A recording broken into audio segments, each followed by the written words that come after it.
Please note, The Phantom Lover was published in 1921 and may contain period-typical racism, sexism, or other disquieting content.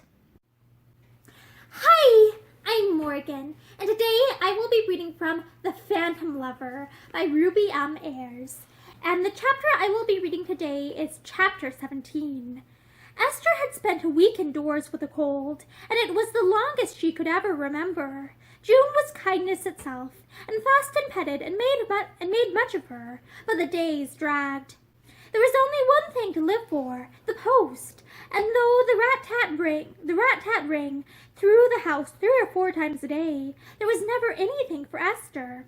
Her own letter to Paris remained unanswered. The telegram for which she longed never came.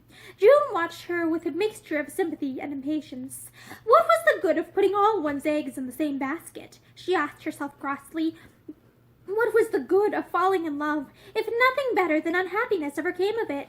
She began to hate the Phantom Lover, as she called him, with increased hatred.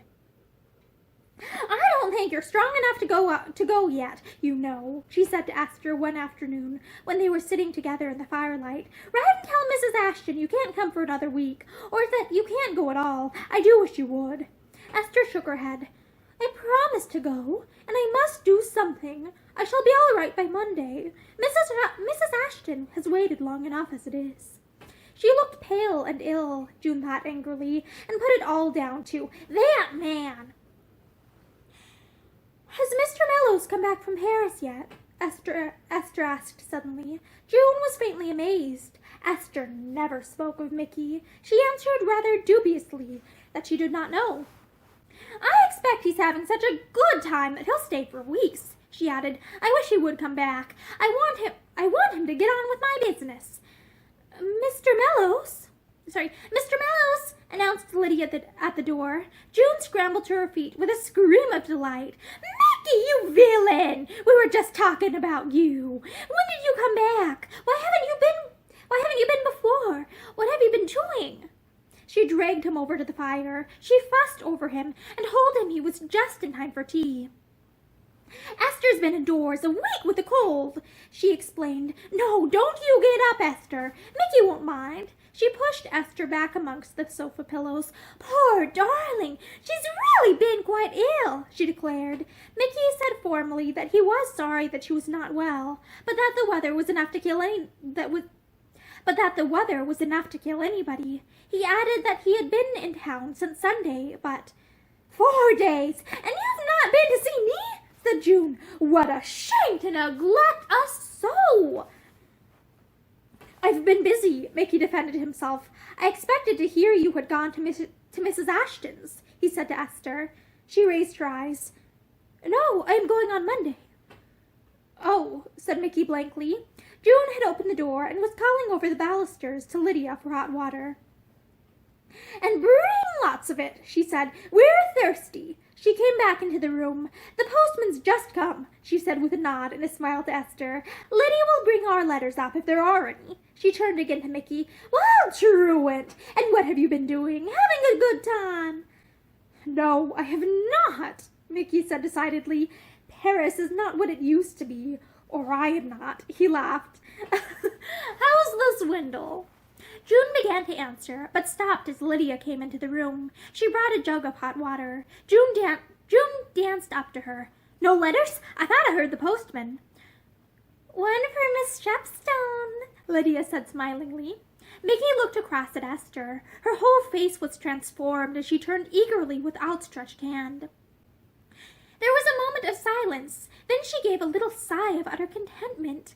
June sniffed inelegantly.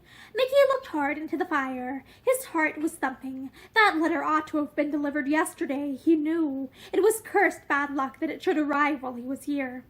There was a little silence in the room while Esther opened it. She seemed to have forgotten that she was not alone. Her pale cheeks were flushed and her whole face tremulous. June was bustling about, making a great clatter with the teacups. Mickey got up and began to prowl around the room. His nerves felt jumpy. Because he knew so well who had written that letter, he was sure everyone else must know it too. Presently, June nudged him as she passed. When he looked at her, she made a little grimace.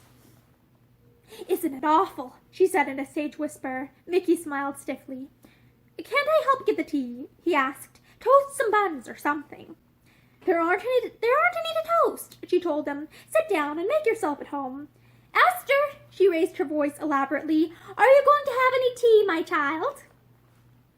Esther had come to the end of her letter. She folded it hurriedly and put it away. She cast a quick look at Mickey, but he did not see it. June was chattering away. "So Esther is going on Monday," she informed Mickey, "and I shall be left once more to my lonesome. I'm not at all sure that I shall stay on myself," she added. "It's been so jolly having someone to share this room with that I'm not looking forward to my own eternal company." There was a little silence. "I may not go after all," Esther said suddenly. There was a note of nervousness in her voice. She colored, meeting June's amazed eyes. June screamed. "Not go! Well, I never!" She sat down in a heap on the hearthrug, staring at Esther. I never knew such a girl," she complained. "Mickey, I appeal to you." But Mickey was not going to be appealed to. He was stolidly stirring the tea. "I suppose I can change my mind if I like," Esther said. "Oh, it isn't you who have changed your mind," June cut in ironically. "It's something that phantom lover of yours has said in this letter. Oh, own up now." "Well, and if it is," Esther demurred, "I suppose he has a right to say what he likes, hasn't he?" But she was laughing as she spoke. She felt wonderfully happy and light-hearted. "I believe you're jealous," she declared. "Jealous indeed," said June indignantly. Then suddenly she sighed. "Humph. Well, perhaps I am. Who knows? What does he say? Or mayn't we ask?" Mickey had stopped stirring his tea. There was a sort of intentness about his big figure. Esther looked at him, and suddenly she stiffened. "Never mind what he says," she answered defensively. June laughed. "Oh, all right. All right. Sorry if I was inquisitive." She deliberately turned and began talking to Mickey. Esther was left to herself, but she did not mind. She had enough now to think about. The longed-for letter had come at last. She woke from her reverie with a start when Mickey rose and said he must be going. "And don't you be so long before you come and see me again," June said in her downright way. "And don't go without that sample, Mickey. It will go in your pocket quite easily." She darted off to her room to fetch it, and Mickey moved a step nearer to Esther. "You have good news?" he said. She looked up startled. Mickey's eyes flamed. "That being so, of course, it is useless for me to ask if you have changed your mind yet," he said again. Esther gave a stifled cry. Are you trying to insult me?" she asked under her breath. He half smiled. If it's an insult to ask you to marry me." There was no time for more. June came back then with her hands full of samples, which she proceeded to stuff into Mickey's pocket. He submitted laughingly. Supposing I get run over," he said resignedly. "People will think I've been robbing a beauty shop." "It will be a fine advertisement for me anyway," June declared. "Can't you see all the halfpenny papers coming out with the great headlines? Tragic death of a young millionaire. Pocket stuffed with Jane Mason skin food." She laughed merrily. "That would be worth something, eh?" Mickey. "Heartless woman," he answered. He turned to Esther. "Goodbye, Miss Shepstone." Esther was glad that he did not offer to shake hands with her. She was glad that June went to see him off. As soon as the door had closed on them, she took her letter out again. She pressed the paper to her lips. It was worth waiting for, worth the heartache and disappointment. She closed her eyes for a moment and thought of Raymond Ashton. How she must have misjudged him in the past. It did not seem true now that they had ever quarreled or parted in anger. That she had ever been so unhappy that she did not want to live. June came running up the stairs. She was singing cheerily. Esther smiled as she listened. It must be wonderful to be always as happy and light-hearted as June. "Well, dreamer," said June. She shut the door with a little slam and came over to where her friend sat. "A penny for your thoughts." She looked at Esther's flushed face in the firelight. "And so everything is all right after all, eh?" she asked. Esther nodded. And I'm not really going to Mrs. Ashton's after all," she said with a sort of shamefaced delight, "only I didn't want to say so in front of Mr. Mellows. Oh, aren't you glad?" she asked anxiously. "My dear, of course I am," said June heartily, "but for the life of me I can't understand how it is that this man of yours has got such an influence over you. He's only got to hold up his little finger, and you're on your knees. I'm beginning to think that he must be a kind of wonder after all." Esther did not answer for a moment. "No," she said, "he isn't at all wonderful, really, except to me, and I love him, you see," she added shyly. "I suppose every man is wonderful to the woman who loves him." "Not until she's his wife," said June tartly, "and then she thinks he's all sorts of an idiot, and tells him so." But Esther was too happy to take her seriously. "You've never been in love," she said, "or you wouldn't talk like that." "And I never wish to be in love, thank you," said June. "If you and Mickey are samples of objects who are in love." She made a little grimace, screwing up her nose in disgust. Esther colored. "Mickey," she said, surprised into using his Christian name. "Is he in love? How do you know he is? I'm not a bat, and I haven't known Mickey years for nothing. He hasn't been himself for a long time. I've seen it, though I haven't said a word. He's in love, right enough. There can't be any other explanation, seeing that he's too rich to ever be in debt. And they are the only two things that ever make a man miserable," she added. Esther wondered if June was trying to sound her.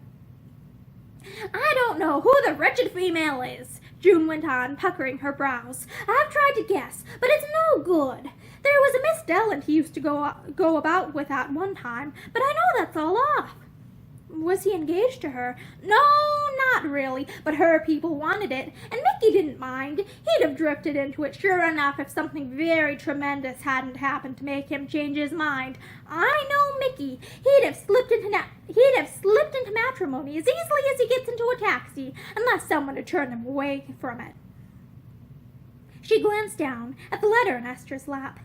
Tell me what he says," she coaxed. "Take pity on a poor creature who hasn't a phantom lover of her own, or a real one either," she added, laughing. Esther hesitated. "I'm never quite sure whether you're laughing at me or not," she said nervously. "I know you don't mean to, but—" June laid her hand on Esther's lap. "I laugh at everyone and everything," she said, "but it's only my way, and doesn't mean anything. Perhaps I'm a bit jealous, because you love this phantom lover so much better than you love me," she added. Esther drew the letter from its envelope. "I'll read you just a few little bits," she said shyly. The blood surged into her pretty face. June leaned back in a corner and closed her eyes. She held a cigarette between her lips and puffed at it lazily. There was a little silence. Then Esther said suddenly, "I can't. It makes me feel too self-conscious. But he just says that he doesn't want me to go into any berth just yet. He says that he may be home very soon now." "Oh," said June, chagrined, "and then of course you'll be married and live happily ever after." "Yes," said Esther, "I hope so." June opened her eyes. Charlie, curled up on his cushion, started to purr lazily. Presently, June flopped down on her knees beside him and began stroking his head. "You'll let me have Charlie when you're married, won't you?" she said suddenly. "I am sure the phantom lover won't want him." Esther did not answer. She hated herself for remembering that Raymond had once said he loathed cats. "I told you how Mickey went into a pond after a drowning kitten, didn't I?" June asked reminiscently. "I should have loved him for that alone, if for nothing else." Esther made no comment. She moved a little, and the letter slipped from her lap to the floor. June picked it up. "Or is it sacrilege to touch it?" she asked teasingly. She laid it on Esther's lap. Well, I couldn't help seeing the writing," she said after a moment. "And do you know, it's awfully like Mickey's. If I hadn't known it wasn't his, I should have declared it was," she said rather disconnectedly. Esther grabbed the letter up. "Well, it isn't his anyway," she said sharply. June laughed. And that is the end of Chapter 17 of The Phantom Lover by Ruby M. Ayres. Thank you for listening to this chapter with me, and I hope that you listen to many more in the future. Have a great day.